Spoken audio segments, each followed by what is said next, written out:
If you're not over the moon about your business, if you don't have traction, and if you're not prepared to lead the charge, not the right time to raise capital. Aaron Velky, keeping the wheels on the bus of a 7-figure business when your personal life is falling apart. How have you done that? When your life is on fire, there's a tendency to try to hold it together and make sure you don't drop plates. I dropped all the plates. I was saying yes to a lot of opportunities. People would ask me to do a logo or do them a painting or clean their house. In 1 hour, we generated 6 figures of business. Like, boom, perfect. When you want bigger numbers, you had better be ready for bigger responsibility. On this show, you'll meet people who have gone from 6 figures in a year to 6 figures in a month, in a day, in an hour, and even a minute. You'll hear their story, the strategies that worked, the insights that changed everything, and the lessons they learned along the way. This is the 6 Fig Podcast. 7-figure founder, author, trainer, coach, Aaron Velky. Thank you so much for joining us on the 6 Fig Podcast. Let's do this thing, baby. Keeping the wheels on the bus of a 7-figure business when your personal life is falling apart. How have you done that? As simple as it sounds, it's the hardest thing to do. I cut mercilessly. When your life is on fire, there's a tendency to try to hold it together. There's a tendency to try to keep everything bound and make sure you don't drop plates. I dropped all the plates.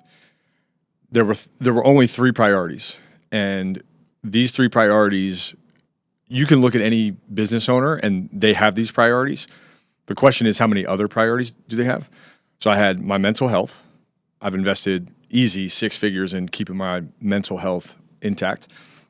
Second was my son, making sure I did everything necessary to be a staple in his life and show up well.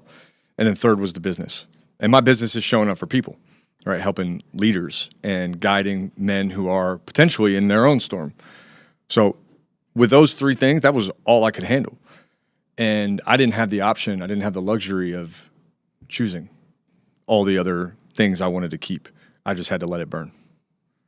That's fascinating. Yeah. And that's one of the things I honor you the most. I mean, we've known each other for 3 years now, and knowing about the ups and downs that you've been through over the entirety of our friendship, it's the one thing I have amazing respect and awe for is just how you've navigated running your business while the personal life has been chaotic, and especially the type of business that you have. And I'm so excited to unpack some of these your story specifically, but also the lens and perspective that you have as a coach to 7- and 8-figure founders. One of the most challenging things is, especially when your life is going through some ups and downs, also while you're responsible for navigating, coaching, guiding other people through some really sticky situations as well. Yeah. So, first and foremost, I just want to say, thank you for the work you're doing in the world. I know that you have a massive impact, a massive ripple in the world, and you're also just getting started. So how did you even get started in entrepreneurship? Like, I want to spend most of our time today talking about, the success that you've had in recent years. But how did you even get started in this thing called entrepreneurship? My world started as a soccer coach, which isn't a business. I wasn't an entrepreneur, but I was next to an entrepreneur. I was lost when I was just out of college, and I found coaching soccer to be a great instrument for making some extra money, doing something I loved. And that was the first time I had learned you could get paid to do what you love. So that was a great little introduction there. And as that started to open up doors and connections, I was saying yes to a lot of opportunities. People would ask me to do a logo or do them a painting or clean their house. Like I said yes to a lot of things. Being in that soccer club gave me a front row seat at what it looks like to build a business. And the president, Sean, he and I were really good friends. And when you're in it happening, you don't really imagine that you're going to extract all these lessons. But I got to see them shotgun. So I really understood how building a business could change my future pretty fast. I could see how he thought differently than everyone else. The unfolding of that took a long time. And I started these small ventures and then launched my own company in 2014, which was a nonprofit. Totally different kind of business, right? But nonprofit taught me one of the most important lessons, and that was how to sell without money. So the world of nonprofit is really about goodwill. It's about emotion. It's about connection. It's about impact. And all these things really served in a very valuable way into what I do now.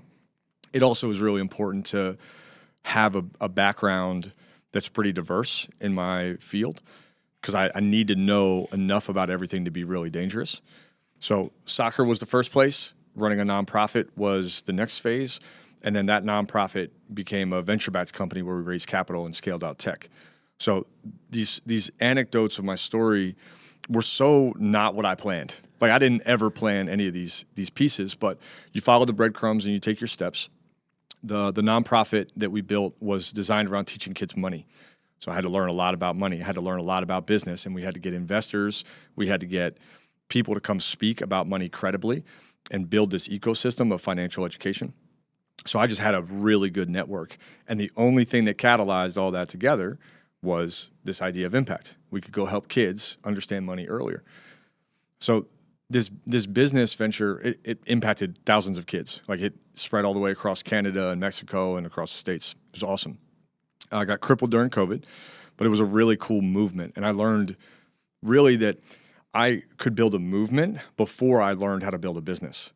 And that's just a mechanic that not a lot of people get, right? You usually build a business and then you're like, oh man, how do we expand this? I learned how to expand something without the money. We had no money, but we had hundreds of people show up. We had hundreds of hours of volunteers that were highly engaged. So I learned how to activate people way before I understood the business side. And the raising of capital and the building of things from there kind of spawned out different opportunities. But all those things started to happen in my world, and people started to pay attention.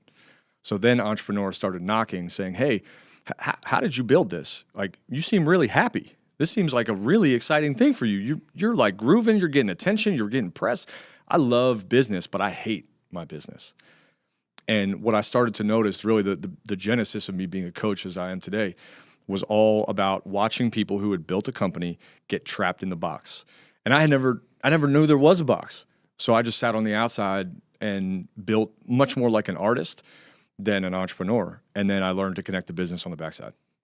Most people are trying to attract high-ticket clients with a low-ticket brand. At personalbrand.com, we create brands that command attention and higher fees. See how at personalbrand.com. Okay, back to the show. That's amazing. That's amazing.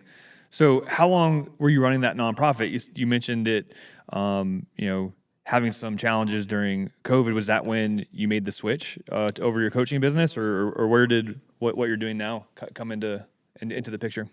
So that opened in 2014. We converted to a venture-backed company in 2017. I started coaching about 2019, sometime in 2019, 2020. The world that I was in, so I was coaching soccer. I was running this venture-backed company to teach kids money. The people I was selling to in my soccer ecosystem were young athletes with parents that were paying for club sports. The second audience was schools. And what two industries collapsed the fastest? Youth sports and education, right? So both of those things just bottomed out. Like March 14th, we heard that things were closing down. March 15th was a Saturday. 16th was a Sunday. By 17th, every one of our clients was gone. Wow. Every single one.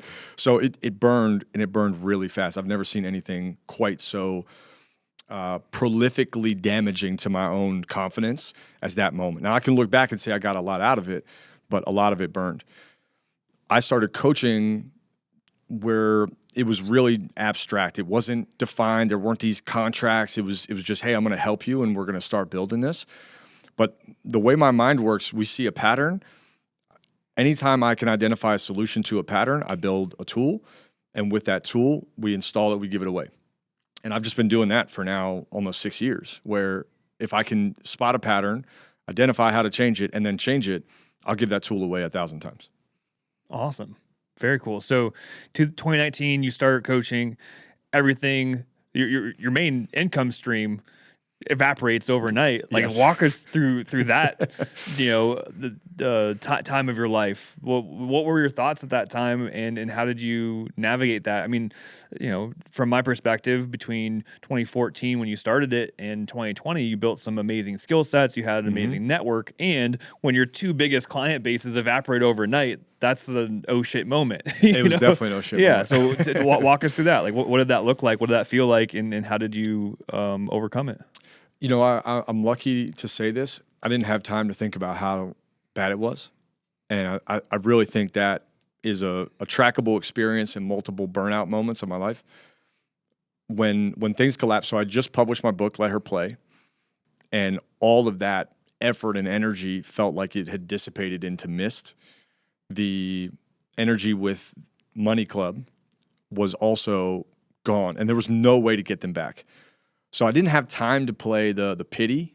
I didn't have time to play the pain. I just had to go into solution mode. With youth sports stopping, I could set that aside, but I had a team for Money Club.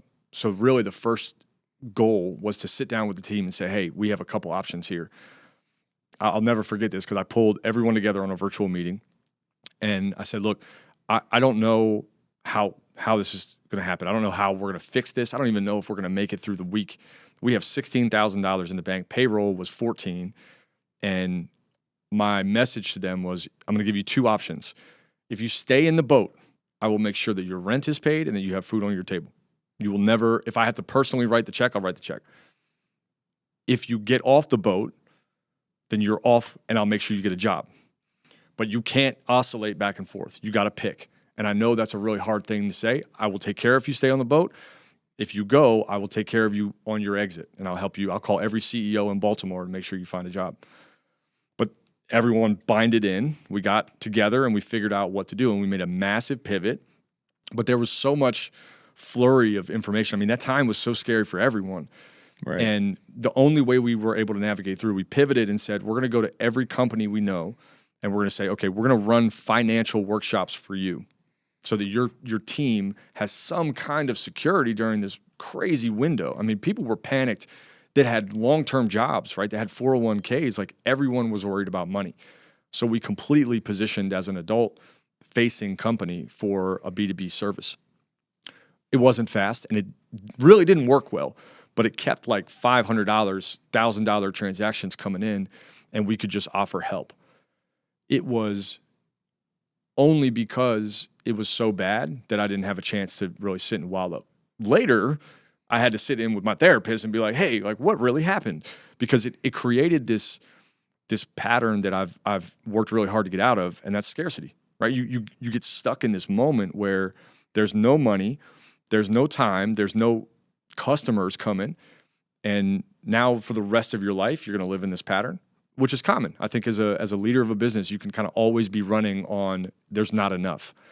And I got caught in that. But in the moment, dude, it was pure hustle, and I have never been afraid to work really hard. It's just in my DNA. I came from being an athlete. And what I look back on most is that in those moments, whenever someone is going through a hard storm, personal or professional, you really figure out who they are. You figure out if they're generous, they're going to be generous when they have it, right? If they're kind during the chaos, they're a kind person. You really get to know somebody. We had a great team that really bonded together, but we also had the kind of grit that comes out of Baltimore. Baltimore's a gritty city, and we were able to make some things happen. That's awesome, man. Thanks for sharing some of those details. So you go through that season. When you're in it, your back's against the wall, and there's no time to really think about what's going on. You just have to execute. You have to get creative. You have to get resourceful. Yep. You pivoted. You shifted what type of client you were serving. It sounds like it wasn't quite as lucrative. It didn't quite have the legs or the same amount of traction as what you were as what you previously had. So what was the end result, and how did that shift into what you're doing today with Living Vision, and then also moving out here to Arizona around 2022. That's when we met, shortly after you moved here. I think possibly even like right before you moved here. Yeah. And so, yeah, tell us a little bit more about that journey too. I learned some really valuable lessons. Money Club had this long-term vision of starting with youth and building a ladder all the way up through adults. So we wanted to get to adult education. We had raised capital to build out the beginning of that, and the client base was going to fund growth. Right.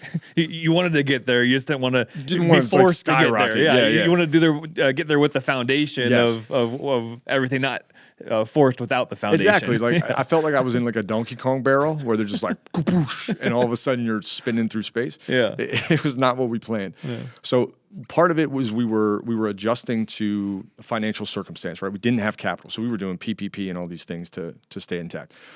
But even then, by time we got into the space we intended to get to, right, later, we were reactive. We weren't really strategic. We couldn't be. There was no time to sit and map out in these rooms with whiteboards like, hey, what are we going to do this? It was like, we got to figure this out like tomorrow.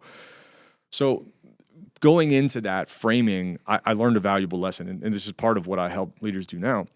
There's two ways to operate. You can be reactive or you can be strategic. And you can't be both. So there's strategic, which is all about the future. And there's reactive, which is all about the now. I was stuck in the now. What we ended up doing was strategic had we had the time, but we didn't have the time. So it was very clunky and sloppy, and we were trying to put in extra hours to make this stuff happen. What we built was online courses and coaching that had to do with real estate investing, with how to manage credit card debt and get out of that. We looked at audiences that could potentially invest, but that time was a tricky time for anybody to spend $1,500 on a course. So we had all these great ideas, and I think we had a really good vision initially, but that was such a big disruptor that we couldn't quite make it work and we couldn't quite make the jump. Timing might have been a big culprit in that. If we'd had the $500,000 in the bank that we started with and then COVID hit, we could have afforded to sit down and be more strategic, but we couldn't. What I've learned in reflecting on that, though, is that I wanted to get to place A in my vision, where we had this whole ladder, but it was two different markets, right? It was two different audiences, schools and young adults, and then adults who are ready to invest and scale and grow wealth. Two different audiences, really two different businesses, very different models. And I wanted to connect them through this idea of like a big vision, but I was trying to smash too much together. I was also trying to please investors and navigate what the team needed and what the team was passionate about, because they really got behind my vision initially, and then we had to double down on investors. So I learned a lot of tough lessons in that. I'd say another big extraction point, and this really sinks in with a lot of leaders today, is if we wanted to make the jump to adults and we wanted to really go that route, in hindsight, I would have cut everything immediately. I would have stopped doing everything that we were doing to make the jump. Because what happens is we try to stretch towards something and hold on to what we have. And I think part of why we failed, we ended up closing in 2022, 23. What we had failed to do was let go of anything that wasn't good for our audience. And so we tried to please everybody and say, hey, no, we still have these things because you know us as Money Club for kids, and then we're Money Club for adults. And we just got caught in limbo. We got caught trying to be too many things for too many people, which is a tale as old as time in business. Absolutely.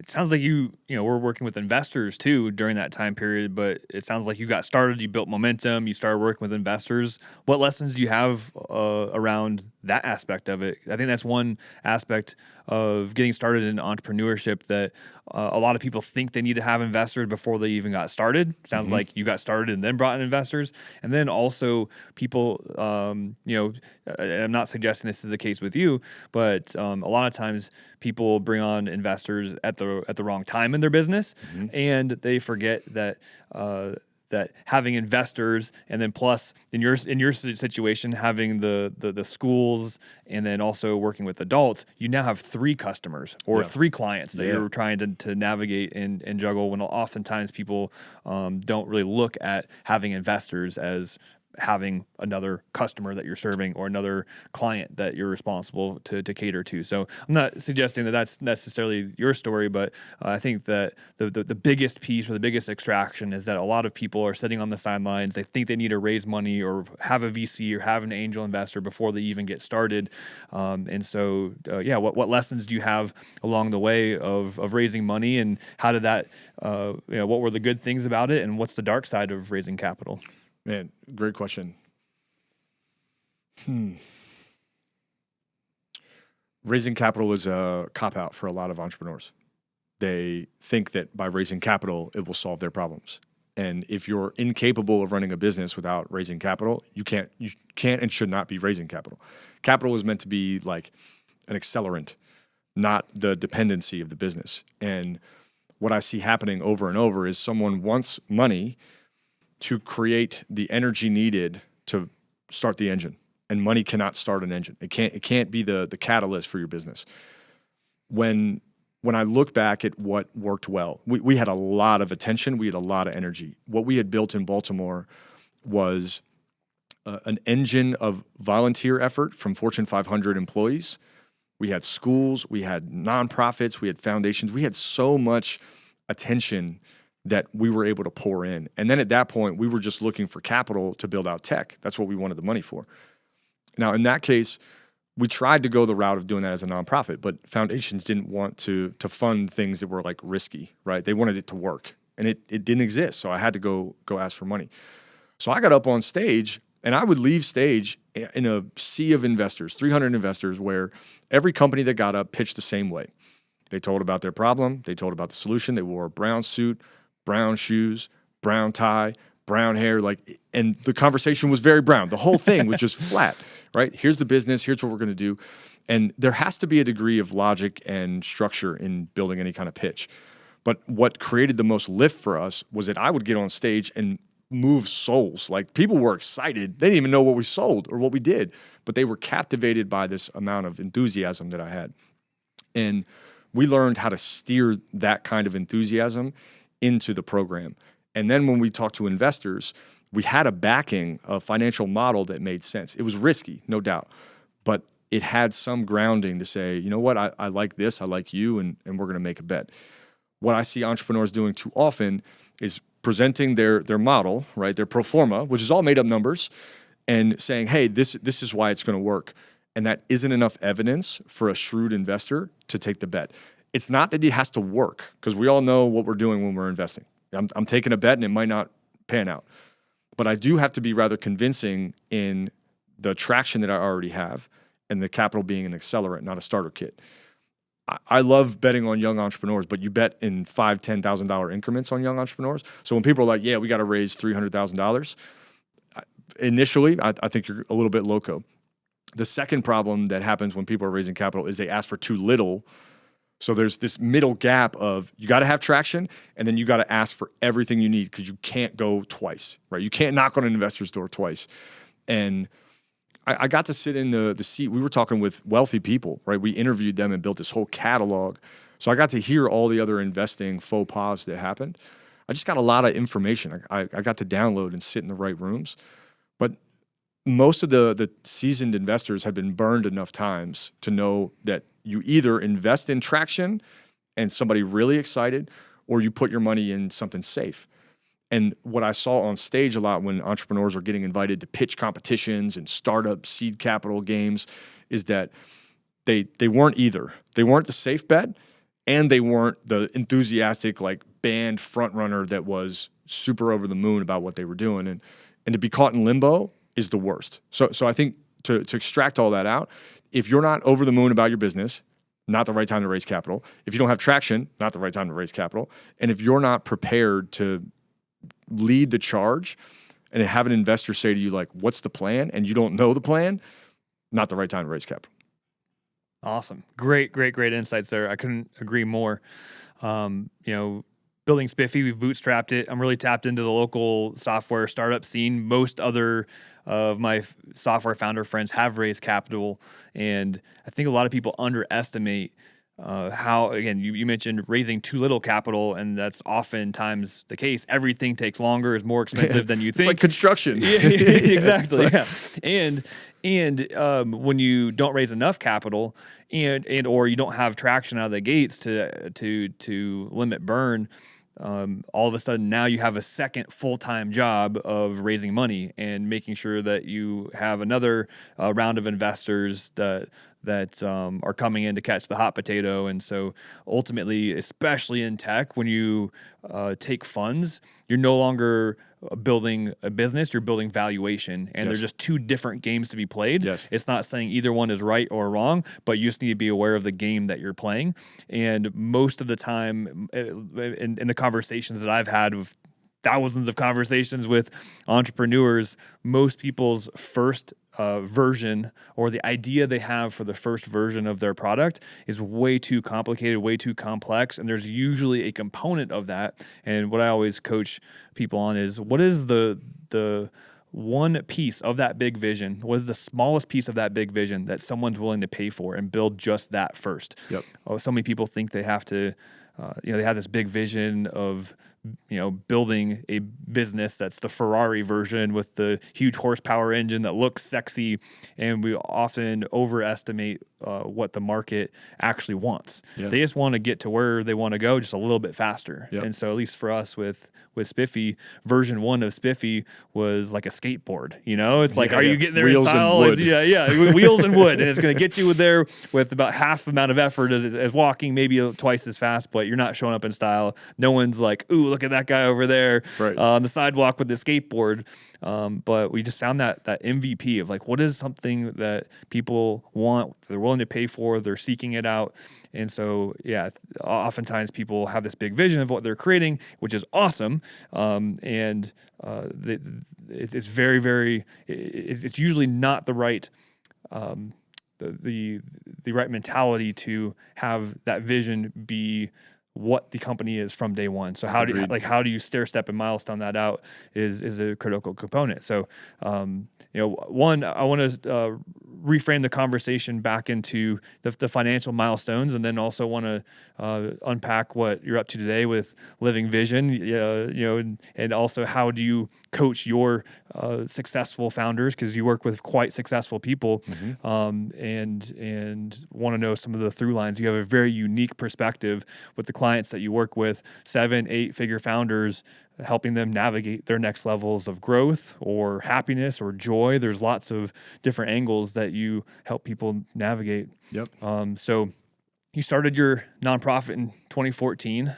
What was the time frame between going from soccer coach to starting your first business venture as a nonprofit to hitting your first 6 figures in a year?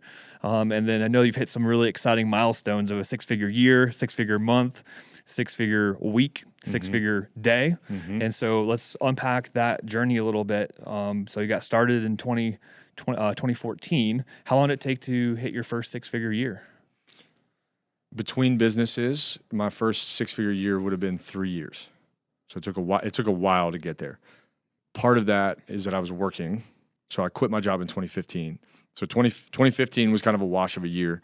2016 was momentum. 2016 into 2017 would have been my first, like, okay, all right, we're on to something. We did it. Okay, yeah, this is great. Nice.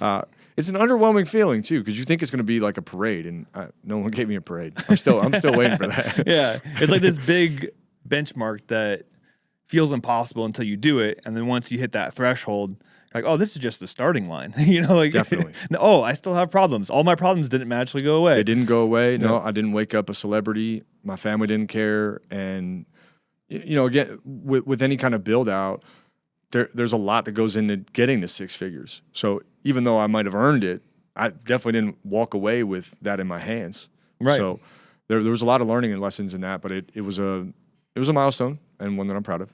Yeah. Cool. So 2017, you have your first 6-figure year. How long did it take to take that milestone to either your first 6-figure quarter and then first 6-figure month? I'd say another year to a quarter, and then I was in the pocket of trying to navigate all of COVID beyond that. So we had a good year, 2017, 2018.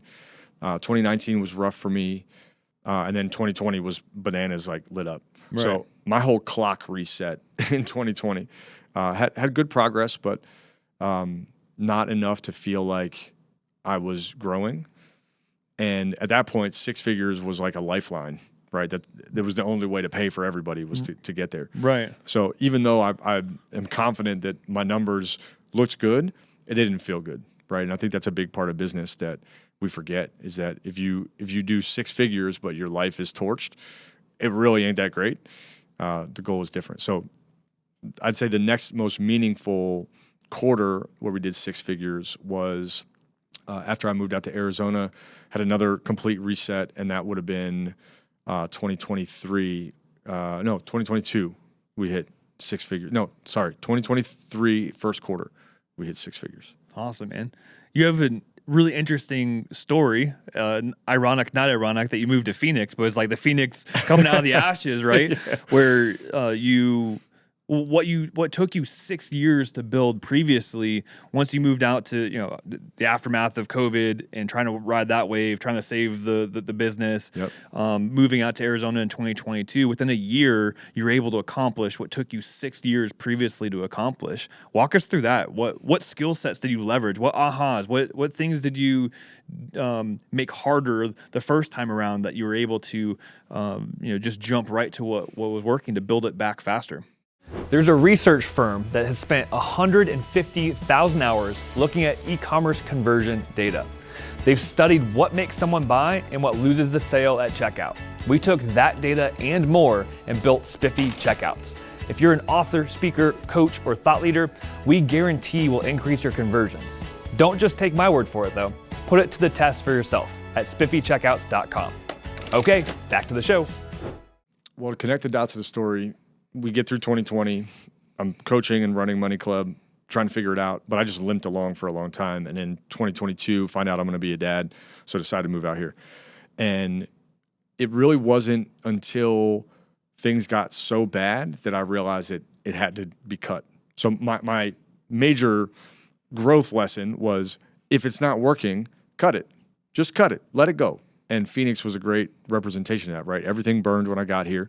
Both of those businesses collapsed. I had a business partner falling out. I had another business, Money Club, that needed to go its own way. So my coaching company and Money Club are all kind of collapsing under this weight of me shifting and changing into dad mode. I'm in a new city. I have to start over. And circling through my son being born in July of 22, I now have a brand new lease on life, but I'm broken, right? I'm hurt. I'm lost. And to be in a new city at a zero income level when shit's hitting the fan is not fun, right? But what I had been able to do was to learn in 6 years how to talk to people. That's what I've learned the best, how to talk to people. So I set out to build a really big network here in Phoenix and do the same thing I did in 6 years in 6 months. So here was my plan. Worked out brilliantly. I made 4 categories of people. And I got on LinkedIn, me and my number 2, and we built out a Rolodex of people. So we have 4 categories. We had 40 under 40. We had community builders, nonprofit leaders, things like that.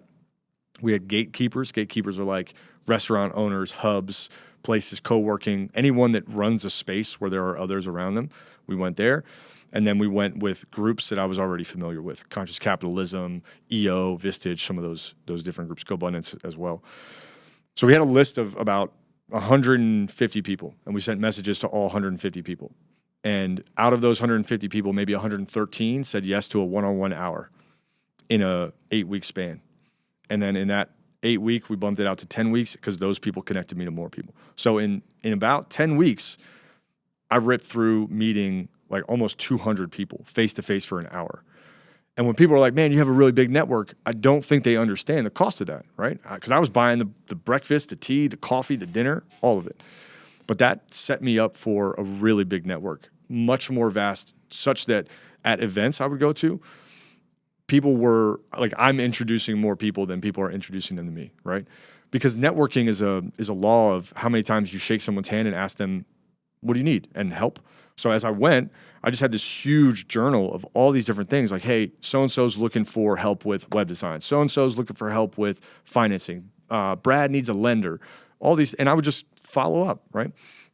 So that really builds a network here and set me up for getting to 6 figures much faster. Because as soon as I didn't offer anything. I never sold it. I didn't have anything to sell. Both of my businesses were gone. And I just tried to pretend like that was fine. But eventually it became clear that I was going to be a coach. I had a crisis of faith of like, I don't know that I should do this. I don't know that I can do this. And somebody encouraged me. They're like, dude, you've been a coach, even on the soccer field, right? I had been a coach since I was 22. So here I am like 10 years, 12 years later, like, dude, this is what you're meant to do. And doubled down on that. But now I had a network. So now I had people here that could get behind it. And really the growth that I think most of us are chasing is about the outcome, not the input.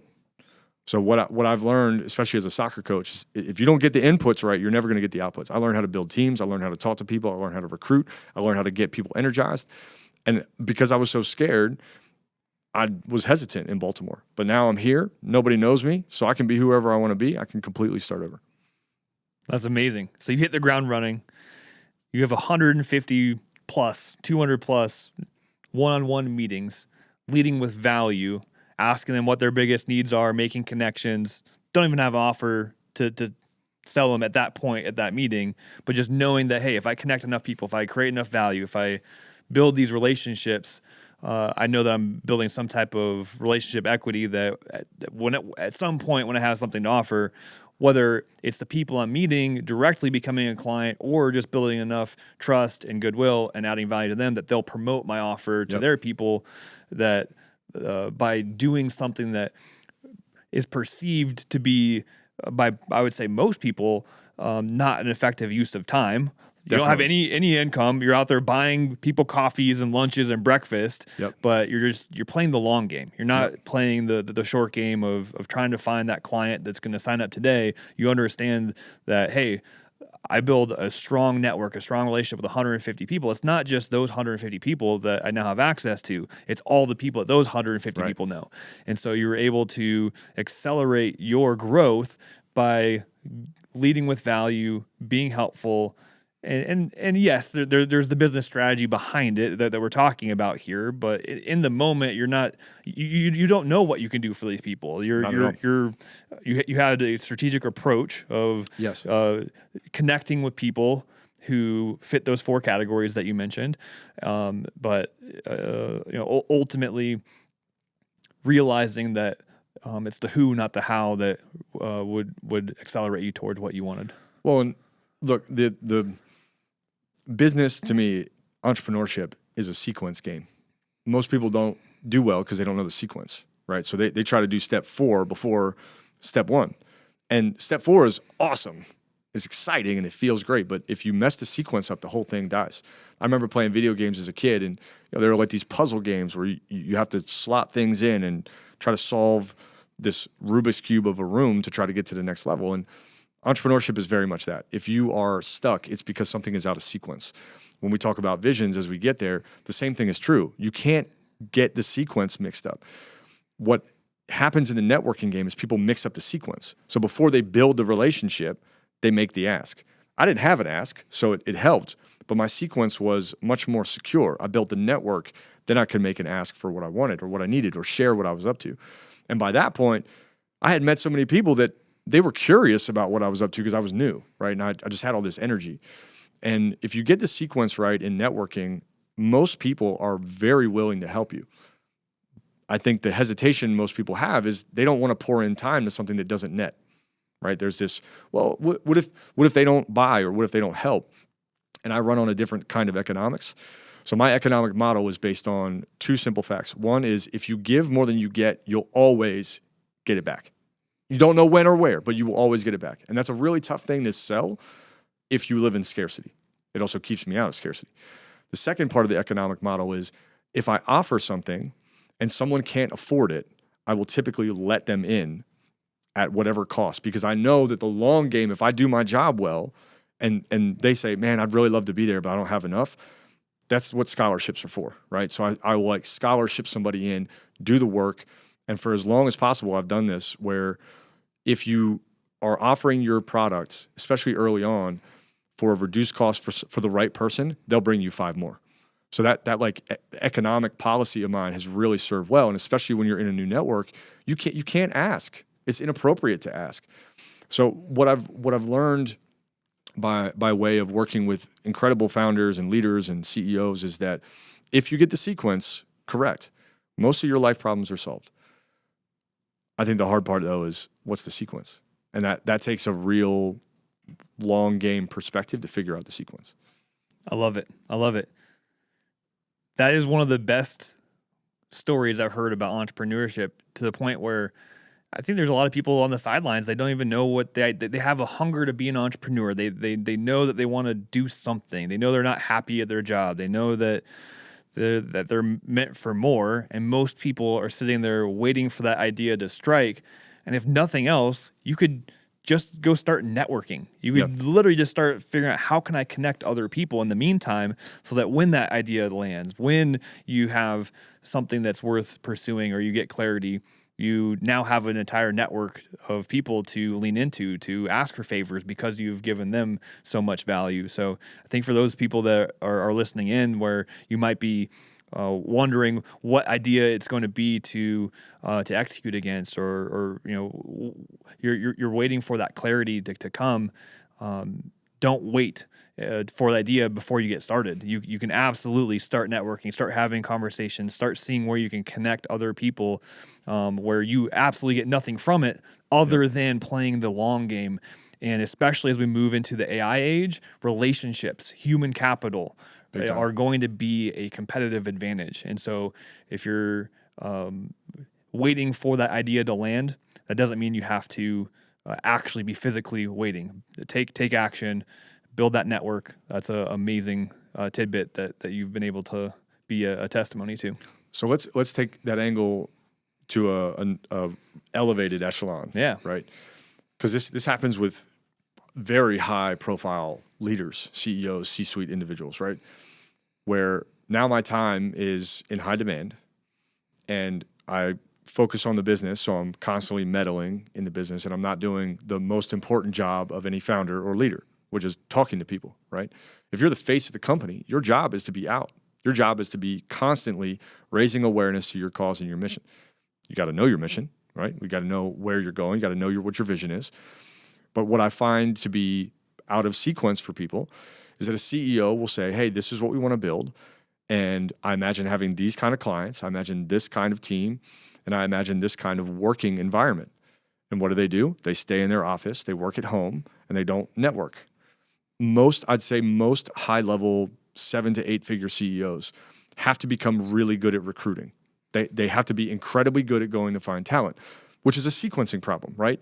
I want to find good talent, but I want to make sure that I get it right. I'm going to wait until I get the right, as if the right person is just going to like waltz in the door listening to Michael Jackson. It's not going to happen. So, or you're going to throw up an Indeed post, right, and just get magic Michael talent. Jordan's magically going to be on Indeed, right. See your listing, being compelled by your listing, Yes. reach out, record the 3-minute video that you asked them to record, whatever hoops and ladders that you set out to make the right candidate reveal silly. itself. Yeah, right. It's silly. And if you're really going to go look for A caliber talent, you have got to be constantly looking for A caliber talent. Well, you don't find that. You don't just bump into somebody at Sprouts to figure out that they're A caliber talent. You have to go talk to people over and over and over and be curious about what people are doing. So again, a sequencing problem. If the goal of the business or your vision is to have a really powerful team of A players, you have to be constantly in meetings, and you have to set your business up where you are not required to be in the office. You are out and about. You should be shaking hands, kissing babies, and making introductions constantly. And 90% of those have no fruit. But the one victory in that, the one hire, could change your whole business, right? It can radically change not only your life, but the lives of everybody inside of your enterprise. And like the networking game, you just have to do it. There's no right or wrong. There's no get it straight. There's no I'll do it later. It just has to be woven into your process. And what I find to be interesting, probably like the pattern that I see the most is, Aaron, this is what I want. Like, this is an amazing vision, and I'm so excited about that, but I have no idea where to start. And most of that falls into a category of, you know exactly where to start. You just don't want to do it. You would have to make significant changes to your daily, weekly, and monthly patterns as a leader in order to do that. But it's not hard to network. Like, it's really not hard to go to somebody and say, hey, man, how long have you been working here? Or scroll on LinkedIn and find someone that's doing really well at their job. Or ask your friends for an introduction to someone that knows their shit. It's just different. And I think the law of leadership and the law of building a big vision really requires someone to recognize that they are caught in the familiar, and the familiar is the most dangerous place to be. If we're going to talk about how you get from 6 figures, in a quarter, to 6 figures in a month, to 6 figures in a week, down to a day, down to an hour, all of that is about change. And most people want growth, but they don't want change. It's a fascinating part of it. I love that distinction.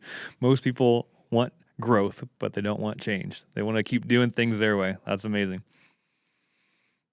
Okay, so recently you hit your first six-figure day, and that was a monumental milestone. How the heck is that even possible? I mean, there's a lot of people who are listening in where, you know, six figures in a year seems like some goal that is a reach for them, and you're able to accomplish that in a day. Tell us more about that day and how that's even possible. Well, I'll tell you the glamorous answer, and then I'll tell you the behind the scenes part, because there's always two worlds. Technically, it was an hour. I flew to Philly. I flew in on Monday, got there late because of the time change, tried to sleep as much as I could, was up at what would have been 5 a.m. local time, so very little sleep, get up and deliver a speech, finish the speech, sit down for about an hour, head to the airport, fly back home so I could pick up my son. That was a lot, right? And that hour produced 110, 120 grand of contracts for us. Awesome day, right? I left the stage, ironically, thinking I blew it. I think I'm just a pretty harsh critic. I have a pretty loud inner critic in my head. But clearly it landed, and it generated a lot of business for us.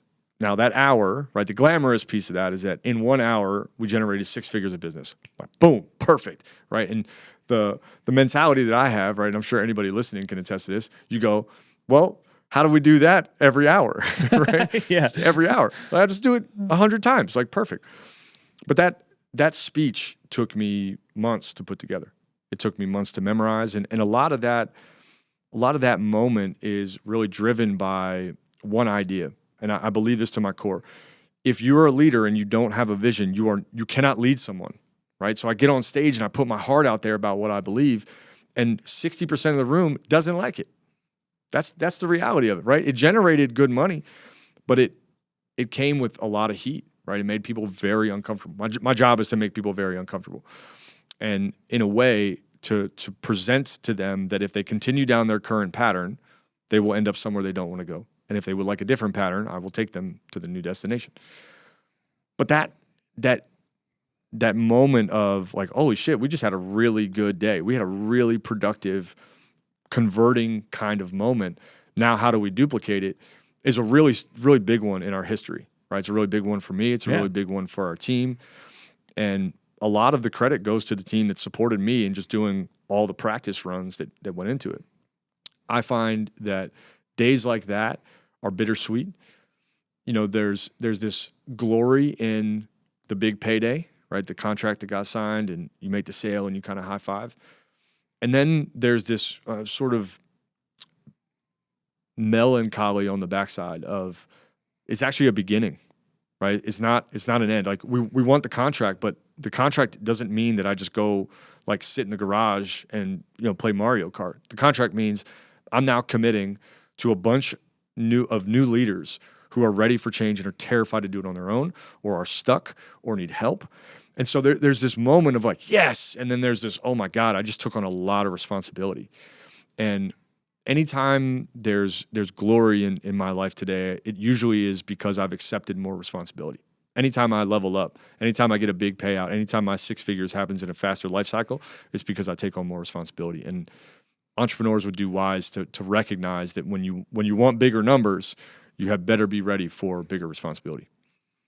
I love that. As you cycle through the milestones of 6 figures in a year to 6 figures in a quarter, a month, a week, a day, 100%. You're signing up for more responsibility, for more problems, not less problems, for more headaches, not less headaches. And you have to develop a relationship with those things to where they're enjoyable. It's enjoyable to solve problems. I think so much of the strife or so much of the overwhelm and in entrepreneurship is that people are looking for shortcuts. They're looking for an easy button. People want to run ads to a course without talking to anyone. And money can be made doing those things, but when those ads stop working and you have to get to work, that's when the true leaders and the true entrepreneurs separate themselves. Entrepreneurship is hard, and exactly what you just mentioned. You know, there's months and months and months leading up to an hour on stage. and everyone just sees you show up and just crush it on stage, Yeah. even though you didn't think you crushed it. Yeah. Obviously people saw you there, they liked what you had to say. People bought. People saw your presentation. They saw that you could help them. You demonstrated, you communicated that you could help them.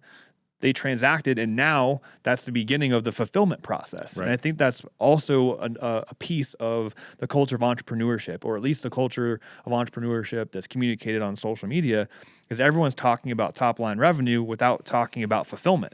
Yep. Everyone wants to sell you a $25,000 consulting package or a $25,000 mastermind, and they just talk about the revenue numbers, but not really talking about actually delivering on the back end. Yeah. And I know that you have amazing processes, amazing frameworks. The coaching industry has a lot of people who, frankly, just got started a year or two ago, in my opinion, have no business charging what they're charging. That's Agreed. not you. Agreed. You have amazing processes. You have countless testimonials. You have countless success stories. And tell us a little bit more about that. Like you taking on that responsibility as a coach, as a mentor, as a leader to 7- and 8-figure entrepreneurs, and the processes that you have on the back end. I know that we could probably do a whole podcast just on that, but maybe you have a framework or some type of model or way of looking at things that might be helpful to give people a taste of how you help 7- and 8-figure entrepreneurs navigate the change that they want, or the change that they don't want, to create the growth that they do want. Yeah. Look, we all want more, right? That's the key to this. And to this point about top-line revenue, we work in many companies where top-line revenue is a gorgeous number, right? We're like, oh my God, this company's doing so well. And then you peel back the hood and you're like, wait a minute, this thing is kicking out like 6% margins. Like, wait a minute, man. So I think we're also captivated by big revenue numbers, but we're not asking deeper questions about what the back end of the business looks like. Because if you have a $5 million business and you're only able to take 60 grand home, is that better than a $2 million business that kicks out $750 a year? Like, it's debatable, right? It all depends on what you want. And the basis of all of our work is to help someone get very clear on what they want. Now, we tend to meet someone more at when than who. And I think this is something that I've learned. Here's a little hack for selling. I think there are 3 places you can sell somebody. You can sell somebody on, hey, this is you. If this is you, I got you. You could sell someone on, if this is when, maybe you're in transition, or you've just sold your business, or you just got divorced, or you just graduated college, right? You can meet them at when, or you can meet them at why. And if you can articulate which one of those you're selling with, you're going to have a much better time understanding what your market is. I tend to sell on when. So I meet guys in transition, and our team behind me, we are all about finding transition. So the question that most entrepreneurs ask when they're growing and scaling from 7 to 8 or 8 to 9 is, what now? What next?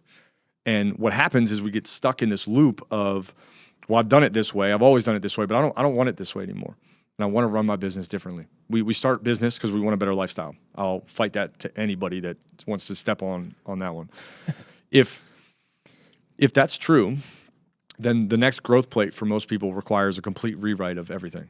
And when I ask people questions about what they want, most people can't answer the question. They don't know what they want their business to look like, their relationships, their health, or their lifestyle, their adventure. Our formula and the framework that we've used with hundreds now is to ask questions in a very specific order. It's a sequence, right? It's a sequencing problem. So if I said to you, like, what do you want? The next, what would you say if I said, just without context, if I said, hey man, what do you want? More freedom. Cool. Yeah. So that is a great box to begin in. But that's way too broad, right? For most people, here's what I would argue. I would argue that freedom for most people is options. What are options? Options are unselected choices. What are unselected choices? Nothing. Right? So a lot of people want freedom, but if I said to you, like, okay, define that, you and I would have to go down this very specific methodology that we've built to say, okay, I want to wake up this way, in this place, in this city. I want these kind of friendships around me. I want to host dinner once a week with my missus and all of our friends. I want to go away once a month. I want to work 6 hours a day. I want a team that does social media for me so I don't have to do that. I just want to be the content king that's doing the recordings. This is what I want. And when we have that kind of clarity, we can strategize anything. The challenge with most leaders is that they're vague and non-committal to big change. So if we say, all right, I want to make a quantum leap. These are the guys that I pull, right? Hey, I want to make a quantum leap. Aaron, how do I make a quantum leap? And I'm like, I don't know. I can't give you the answer, but I can give you the method to figure it out. And if there's a CEO that's listening and you're stuck, you're like, I want a 10X, right? Everyone talks about 10X, and I want to add a 0 to the back line. That's not specific enough. It really isn't, because there's 1,000 different ways to add a 0 to your revenue. We go sell anything to raise your revenue. What we have to unfurl is all the specifics of that. What's it look like? What's your team? What's your revenue? What's your product? What's your service? What's your fulfillment look like? And once we have a really clear vision with hyper-specific detail, the strategy part becomes relatively easy. So we have a client that wants to go from $200 million in assets under management to $1 billion. Well, that's great, but that doesn't answer the question. Do you want to work all week? Is that what you want? Or do you want to go to $1 billion and work 4 hours a week and have a team that prepares all this, right? Because every time you add a constraint, the number of strategies that you have goes down. So my job is to get a really clear picture. And if we just get clear, the number of strategies to get there is hyper minimal. It's like 3. So we're not shuffling a whole deck of cards. What we're really looking at is the available options to get to the end goal that is so detailed that you really don't have consideration. I make 2 assumptions in that postulation. One is that a leader is willing to do the hard work. If you're not willing to do the hard work, don't come talk to me. Don't come talk to us. We're not for you. And 2, you have to recognize that you're the problem. I'm not the problem. Your wife's not the problem. Your friends aren't the problem. It's you, right? And if we build an appropriate vision, it also considers that you want to be at home with your spouse, your loved ones, your kids, your family, your friends. It also considers that you want to take care of your health. If someone doesn't have health in mind, they're also not for us. We will dispel that really quickly, because I believe that if you're wealthy but not healthy, you're not wealthy. And there's just a sentience to being really healthy that I feel in my heart for people that are leaders. And then last but not least, if someone doesn't want to have an impact, if they want to grow their business to 10X and all they want is more for themselves, I'm out. So we really look for leaders who, doesn't have to be you want to change the world. You don't have to be Mother Teresa, but we do look for leaders who are prepared to either build something into their team, build in culture where they are driving some kind of change beyond themselves. I love that. Absolutely. So powerful. You said something in there about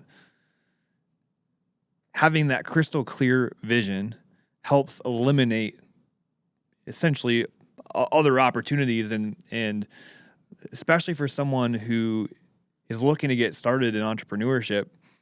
Maybe they've hit their first 6 figures.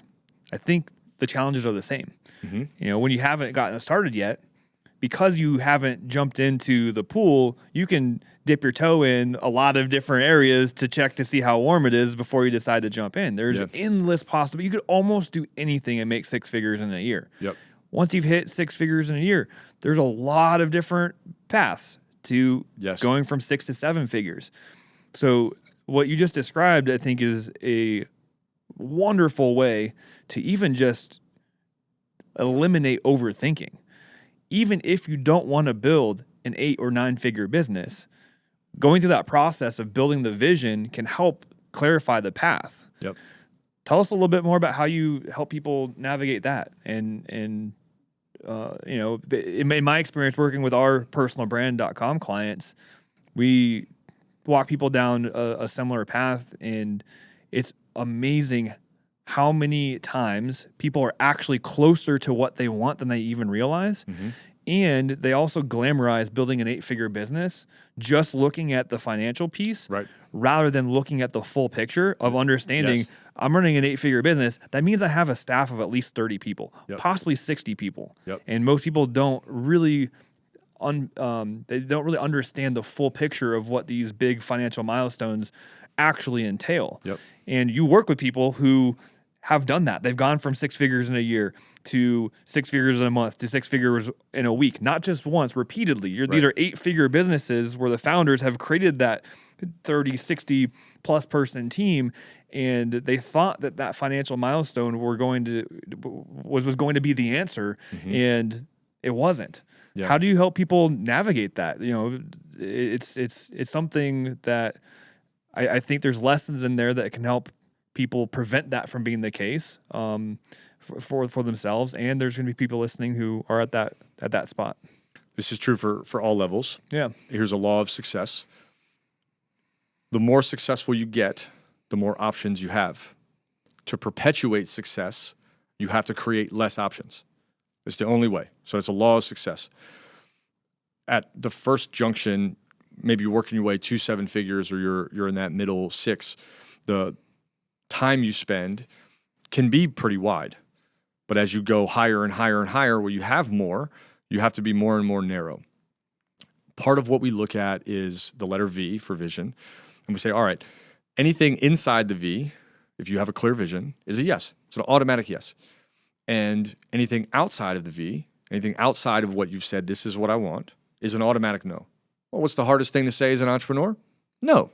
It's the hardest thing, and it shouldn't be, but it is. What happens in the very practical growth plate that most people are on is their V gets very wide.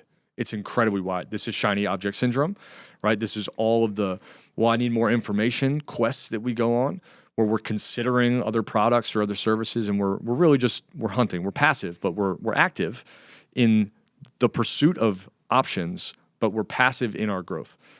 And if we get clear and shrink that V down, growth happens really, really fast. But it's largely about removing the number of options that you have. What we have built over time is a sequence that we take people through so that by the end of it, they know what they want with the specifics. It drives me nuts that business owners build a vision with a revenue number, because when they tell their team's like, dude, what the hell, man? Like, I'm just lying in your pocket. What are we doing? Because the team doesn't always have the entrepreneurial know-how to say, okay, if we're going to be a 8-figure business, that means we need more team members and my work goes down. That's not how they think, right? They just see, oh, now we're worth a lot of money and I'm not getting it, so somebody must be. So there needs to be bigger details there. What does your team look like? What's your culture look like? How do you communicate? What's your role? What's not your role? What's your org chart? And most of us get to 7 figures by moving forward, and it doesn't work that way when you get to 7. You have to work up and then reverse engineer. So there becomes a point where if you're like hustling, you can grind out and grow, but at 7 you can't grind out and grow because there's just you, right? It doesn't function that way anymore. There's a law of diminishing returns for your time. Eventually, it has to be a team, it has to be a structure, it has to be systems, it has to be scalable. And what I see over and over is that what people define as vision is very loose at best. So they'll say, I want freedom, right? And I'm not intending to attack, but this is like something I get into it with clients about, because I'm like, okay, freedom to do what, right? What is it that you want to do? And once we dig into it, it becomes specific. So we had a guy, as an example, say, I want more of what I have. So I'm going to go from 2 vacations to 4. Well, the business doesn't need to change that much in that case, right? That's not a big vision. Right. So we went through our process, and at the end of it, we had a very bold, very big vision about him going away for 2 months. Well, now that's a very different constraint on the business.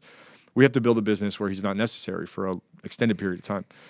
And that kind of specificity to go from, I just want more of what I have, to, no, I actually want something dramatically different, catalyzes a lot of change. And that's just one example, right? He might also say, I only want to be responsible for shooting the podcast. I don't want to do any of the content. I don't even want to touch social media anymore. I want someone to manage that. I want all of the material and resources that I'm doing today. I want them off my plate so I can go shake hands and start making introductions and partnerships that are much bigger. But none of this really happens until you get a clear vision.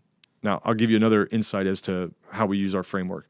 Most entrepreneurs live in two places. They live in the quest for there, and they live in later. So there's two goals. There's, I'm going to get revenue to like 10 million, right? I'm going to get us there. And then when I get there, I'll do the things that matter.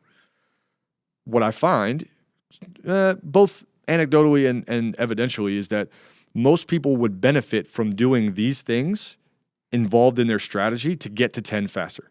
As an example, we had one guy say, hey, look, if I want to build this thing and then I want to sell it, and then I want to start a nonprofit and like go focus on that. I'm like, well, you have no differentiator right now. You have no strategy that's going to get you to the kind of multiple that you want. So we're going to open the nonprofit now, and we're going to loop it into everything that you do, where now you have a flywheel, and every dollar that you make contributes to this impact vehicle. We're going to use the impact vehicle to spread the reach. We're going to use the reach to attract the clients. We're going to use the clients to attract the impact. And it just creates this huge wheel. And now what's happened? The business is exploding because we strategically mapped these two goals together. I just think that people are hesitant to establish what they want and make a big commitment. And in entrepreneurship, if you're not bold as fuck, you're probably going to fall in the cavity between, just like raising capital, right? You're like wildly passionate or you're incredibly logical. And you kind of have to live in that middle ground of like, yeah, we want some logic, but dude, we have to have a different strategy than everybody else. I want to loop back on one of the things that you just described too, because you're talking about how someone has the ambition to create an 8-figure business, hit $10 million a year. And there's a lot of ways to hit it, to hit a $10 million a year business, but you have to do it in a way that's sustainable. And especially in the example that you gave where, you know, a founder had the goal to build an 8-figure business. So then he could have the freedom in order to go start his nonprofit or to then have an impact.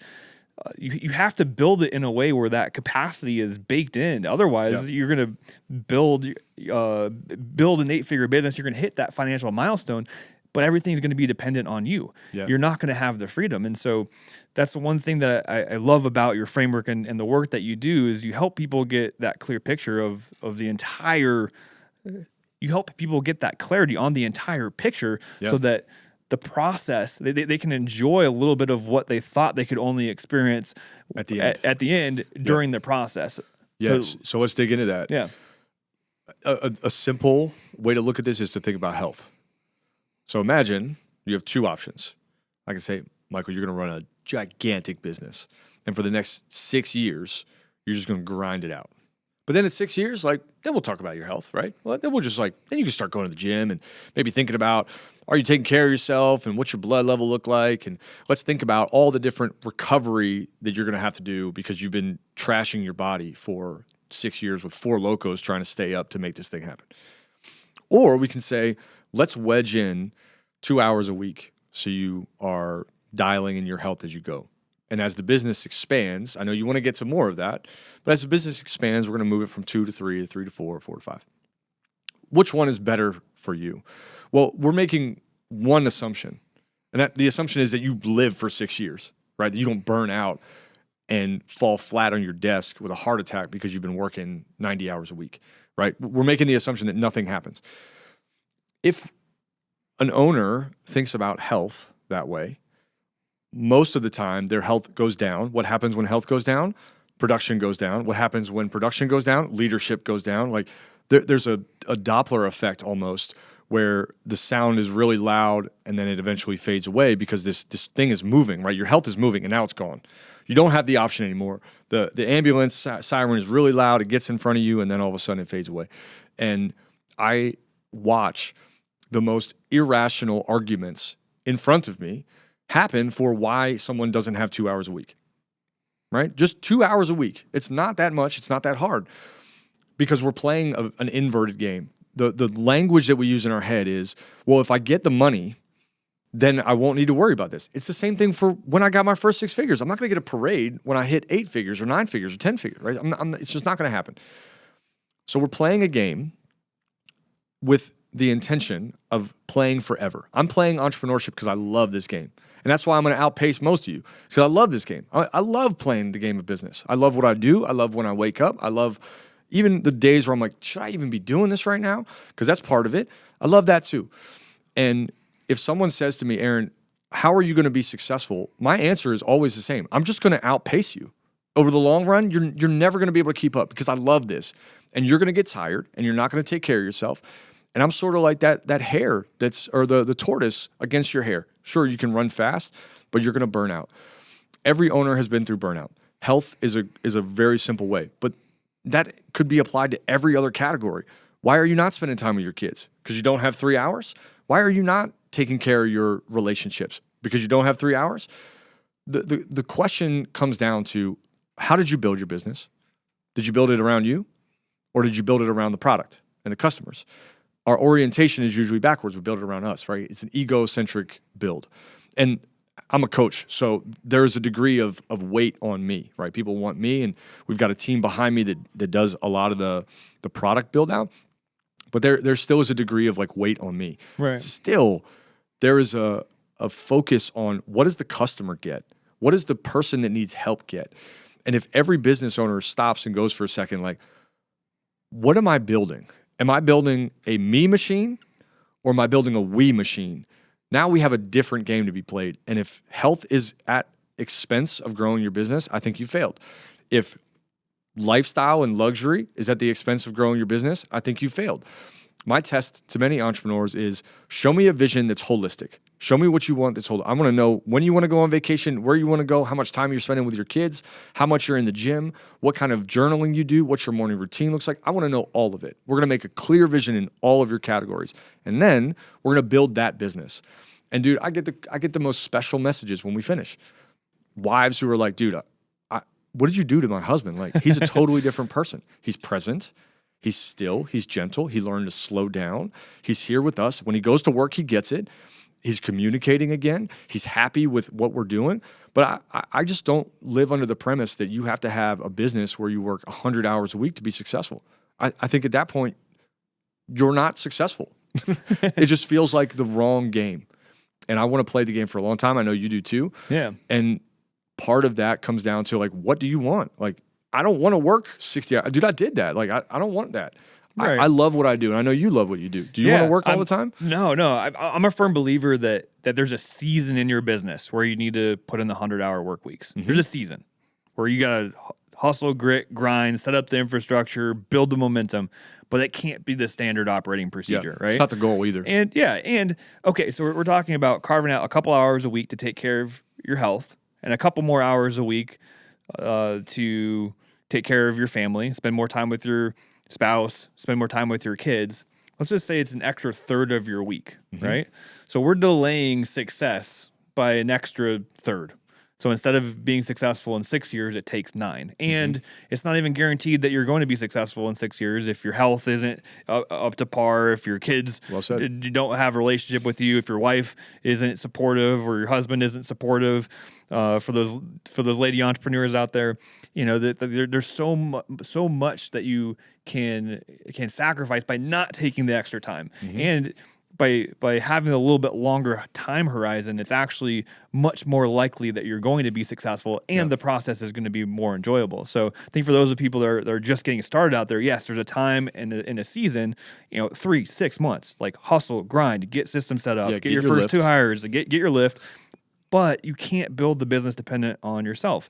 And that was another piece that you were talking about too. And one thing I want to kind of get your opinion on as well, especially given your background with your nonprofit, being in the financial space, teaching young kids, it's like, how much of that truly is ego and how much of that is just indoctrination into how money's made. You know, for most people, our first time making money was going and getting a job and trading time for dollars. And business is a completely different mindset of building systems and processes that aren't dependent on ourselves.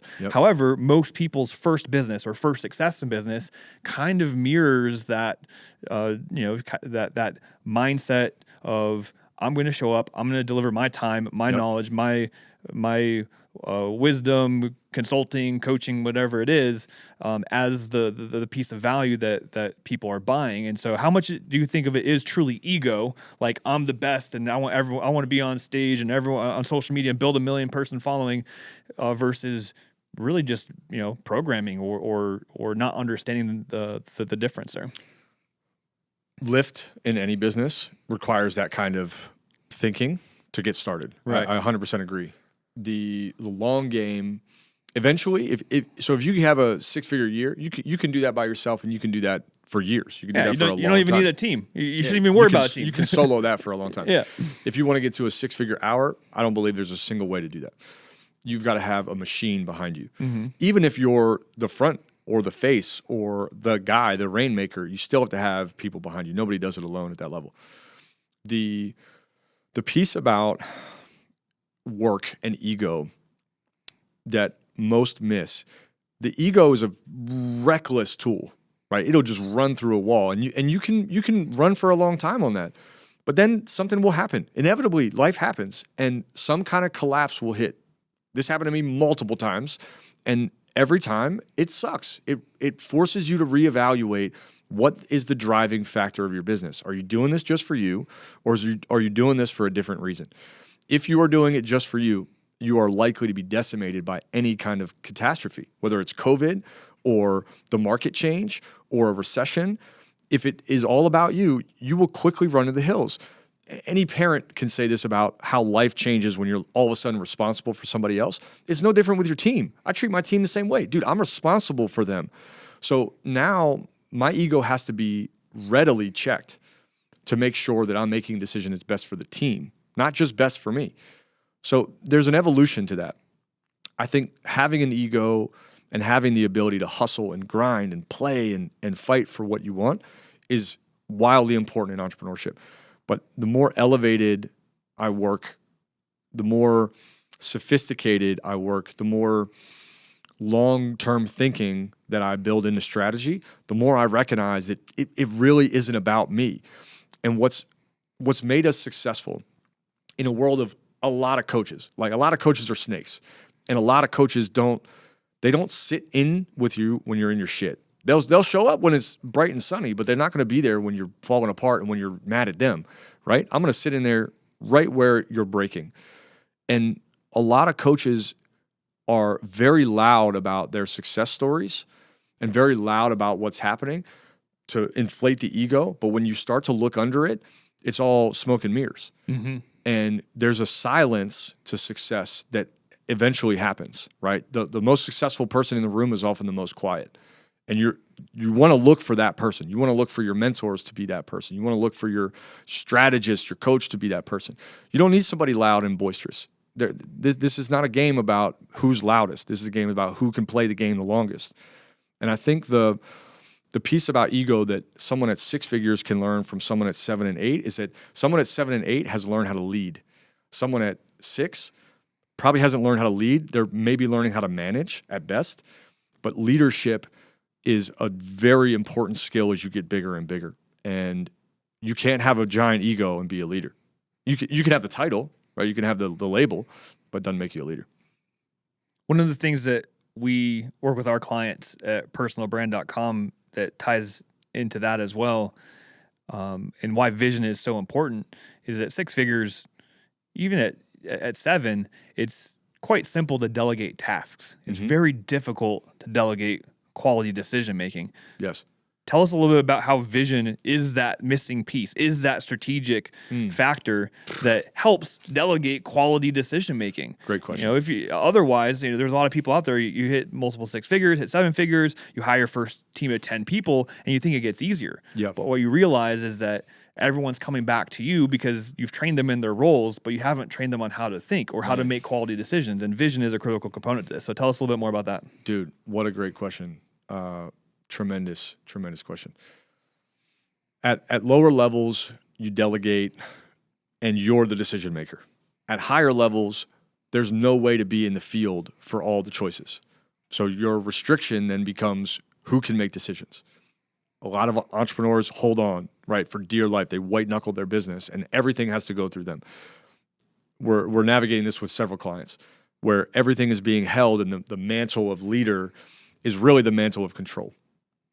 The unlock and the reason vision is such an important part of building an organization that scales is that vision tells you the choices to make. Vision is not a fluffy, feel-good tool. Vision is a criteria. It's a roadmap and a tactical dissection of what is ahead for your business. So if I say, okay, we want to provide the best service at this car wash, and we want to focus on what customers do to come back. We want to focus on retention, not necessarily growth. We want to focus on retention. And I'm empowering my whole team to do what they need to do to focus on retention. If I've done my job right, that's enough guidance for them to weigh decisions. We're focused on retention, not just growth. Retention, not new customers. Even something as vague as that gives direction down. When you have a really clear vision, where it's outlined, spelled out, we build dashboards with KPIs for companies. Like there is a full tactical roadmap of what vision does for a team. Your team should be able to go to vision, not to you. And if you can't let your team decide what to do, you don't have a vision, right? You're fully winging it. And a lot of companies get stuck in this stage where they've done well, right? They've built something very successful, usually late six figures, early sevens. But to get that quantum leap to happen, you have to have a spelled out vision so that someone can say, what should I do today? Or what do I do in this position? I've got option A and option B. And they should be able to reference vision and say, it's very clear, option A is the only route to go. The egotistical leader wants the decision. The visionary leader wants the person that can make the decision. I don't want to make the choice. And to train someone to be a visionary leader requires a complete retooling, often unlearning everything they learned to seven figures. So we turn people into these visionary leaders, and they're given away decision making, but not randomly, not without context, not without boundaries and barriers. The vision represents the decision making process, and then we give power to the team to say, you are completely responsible for the choice that you make within these boundaries. If you make it outside of bounds, we're going to have a conversation. But this vision is where we're going, and I trust that you can make it. And you can look at anybody that is wildly successful as a visionary. Jobs and Musk are two easy examples, right? Both of them have huge teams of people that make decisions without them. They steered the vision, and they got out of the way. And I think it's really important that owners hear that. I think that's a phenomenal question to ask, because that truly is the gap between a visionary leader and just a glorified manager. Love that distinction. I love that distinction. How much of getting clear on your vision is done by the friction of taking action? What I mean by I just going back to my experience with vision. I had a business partner where we were starting a marketing company, and we went from idea to our first paying client in 30 days. But on a day about 2 or 3, my business partner wanted to set vision and mission and purpose statements. And I'm like, I don't even know the answers to these questions because we never even had a customer or client, and we don't know the difference between a good client and a bad client. We don't have a team yet. And what I found was that, at least from my personal experience and in conversations with thousands of other entrepreneurs, most of the time their interaction with vision or going to a vision workshop or a branding workshop is just way too early in the process, where going through what is a true profound process of getting clear on all these different things, they just don't have the experience and the context, and so they're forced to create a very vague mission statement, and they're forced to create a very vague vision statement and a very vague brand promise and all these things, because they're trying to appeal to too many different people. So like, where does vision become that strategic unlock? Is there a specific timing in someone's business, or maybe I was just doing it wrong? And it is important to have crystal clarity on that before you even get started. How much of vision is something that you should have clarity on in the beginning, or how much of that is really formed through the friction of taking action and making progress in your business? Let's look at this like a metaphor. You're in the middle of a city. You're on the ground, right? You're on street level. How far do you think you can see? You got good vision? A block or two. I don't know if there's buildings around. A block. So the starting point of business is ground level. So you can see maybe a block, maybe 2 blocks. That's all you need to see. As you elevate, as you grow your business, and you start to go maybe 3 levels up, 3 floors up in a building. Well, now you can see 4 or 5 blocks. You start elevating beyond that. Now you're on the top floor of a 7-story building. Now you can see miles, right? You go to airplane level, and now you can see almost dozens of miles, right? So there's a direct connection between how much vision you need to have and how elevated you already are. So for someone already running a giant enterprise, that vision has to be cast out really far. For someone just starting, that vision doesn't need to be more than what actions are going to really create the most customer interaction in the next 7 days? Or how do we get someone to give us feedback about our product when all of my friends tell me it's great, right? That there's a different ground level strategy than there is up top. Yep. And that can be a really helpful visual for someone to figure out, like, okay, what level am I on? I don't think it makes any sense to look at vision beyond 3 years. When people, I got a message today like, man, can I send you my 10-year vision? And I'm like, 10 years?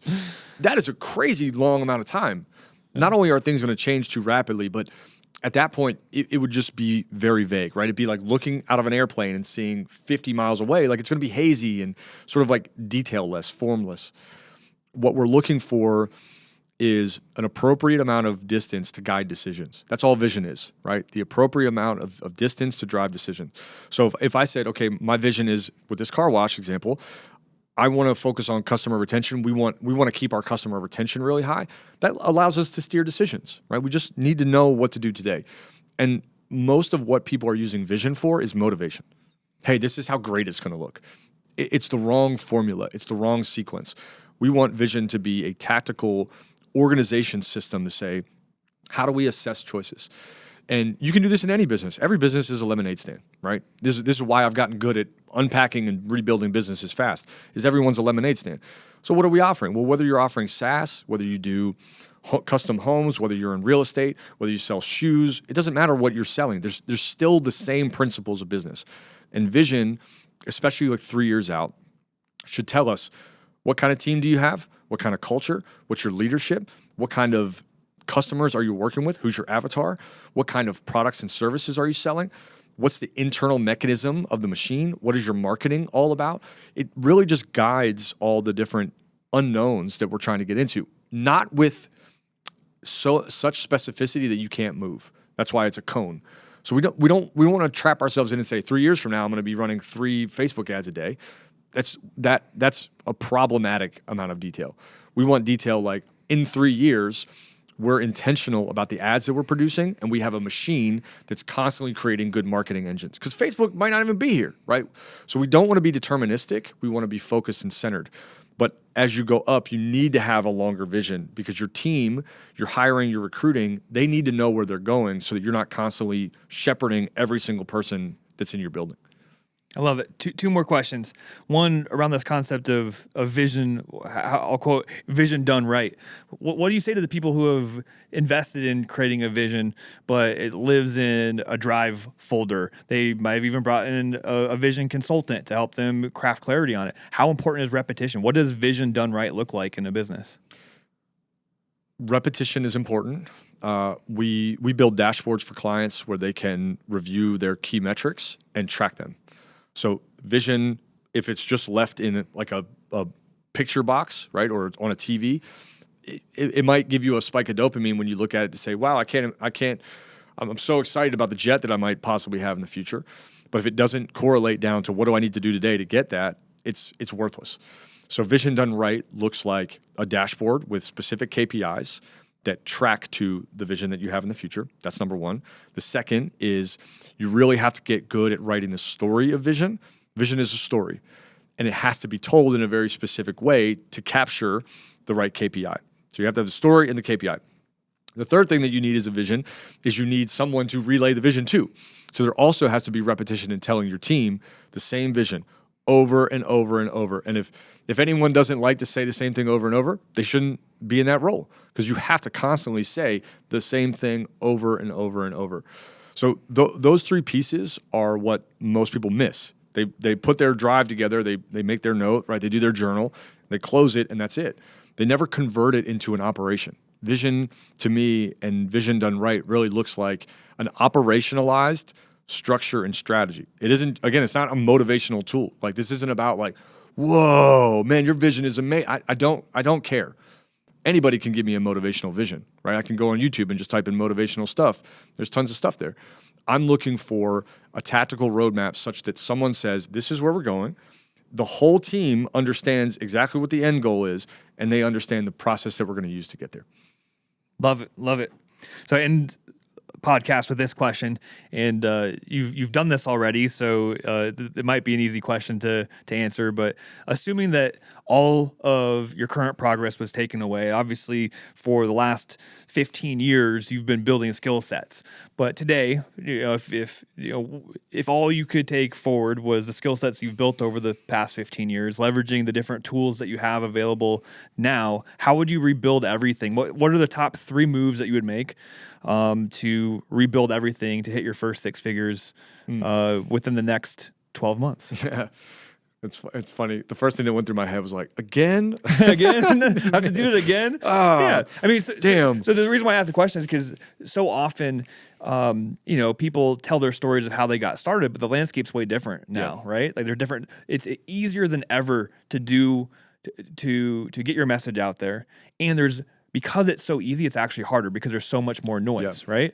And so the paths that we take have helped us build skill sets that make us savages, and make us really, really strong. And the how we got started, there's lessons to be learned there, and the landscape's different now. So just based on what the landscape to be right now, like just what are 3 things that you would do to simplify and build back what you've already created? Okay, great. Love this. Challenge accepted. I would say if I had to make 6 figures, 12 months is too long. So let's say in 3 months, right? Yeah, I got 90 3 days. months, yeah. 90 days to make 6 figures. The first thing I'm going to do is I'm going to find 2 categories of industry, profession that are not linked, and I'm going to find a way to link them. The way I look for that is where am I passionate and what am I good at, right? I'm going to find 2 areas that are unlinked, and I'm going to find the cross section. That's number 1. Second is I'm going to go to anyone I can in either of those industries, and I'm going to ask them as many questions as I can. I'm going to take the whole networking map that we went through today, and I'm going to meet with at least 100 people to understand. I've got to listen. I've got to ask good questions. I've got to do a little bit of research, but I'm going to spend a lot of time in the trenches looking at what can be offered. The third thing I'm going to do is I'm going to sell based on the emotions of that intersection. So what I mean by sell through emotion is not selling a product. I don't have a product. What I'm instead going to tell someone to do is that I'm going to build you the thing. Do you want the thing? I'll go build you the thing. I've never built a single product in my life that hasn't already been paid for. Not once. So I'm going to use that same tool, and I'm going to tell you about an idea. I'm going to get really excited, learn what you want, and I'm going to offer it to you. And then when you pay me, then I'll go build it. But I'm going to do that enough times, $10,000, $20,000, whatever it looks like. I'm going to go high ticket, and I'm going to do that over and over and over. So find the cross section. I'm going to listen intently, and then I'm going to offer you something I don't have built yet. Love it. So awesome. I think that's one of the biggest lessons that I've learned. And I've even made the mistake recently of I'm a huge fan of build it before you sell it. When we were building Spiffy, we were selling annual subscriptions before there was even a login page, right? Yeah. It was just like, it was super scrappy. And again, going back to the beginning of our conversation, we overestimate what we think the market wants when really the market just wants someone who can deliver on making their life easier. So before we wrap up, how can people learn more about you? How can they get involved in what you're up to? Where can they find more information about your Living Vision Accelerator? Tell us just a little bit about that and where people can get more information and get enrolled. Easiest place to go is Living Vision. Our website is just www.living.vision. You can also go to aaronvelky.com. We got 4 ways to help. So you can book me for a one-on-one day, 12 hours. I'm going to rip you apart, shred your business and rebuild it really quickly. Those immersion days are available. We are really intentional about who we qualify for that. We've got one-on-one programs. We've got an accelerator program that's a 90-day program that'll be out in Q1 is when our next launch will be. So group style format, we go through the same exact exercises we take our 8-figure entrepreneurs through. So it's a really good crash course on how to lead like a visionary and how to build your vision out. A lot of good takeaways from that and exercises that we use in our elite programs. And how many times a year do you do that? We're shooting for 3 next year. Awesome. So a lot of opportunity. If it's not the right fit in quarter one, you can always come back. And then we run retreats typically 3 to 4 times a year where we get high-level CEOs in a room, entrepreneurs, executives, go away for 3.5 days. We do all kinds of adventure, all kinds of adrenaline, then some deep dives, some masterminds, and have incredible chefs at epic locations across the world. So we've got lots of different ways to help if any of those appeal. Easiest place to track me down on social is Instagram. Just go to Aaron Velky, Aaron, V as in vision, ELKY. And I see what you did there. Hey, That was nice. Yeah. We'll have all those linked below. Aaron Velky, 7-figure founder of Living Vision. Check out Aaron's Living Vision Accelerator. Find him on Instagram at Aaron Velky. Aaron is a masterful coach at helping people cut through the noise, helping people get clear on their vision, and create the roadmap to make it a reality. Aaron, thanks so much for joining me. This is the 6 Fig Podcast.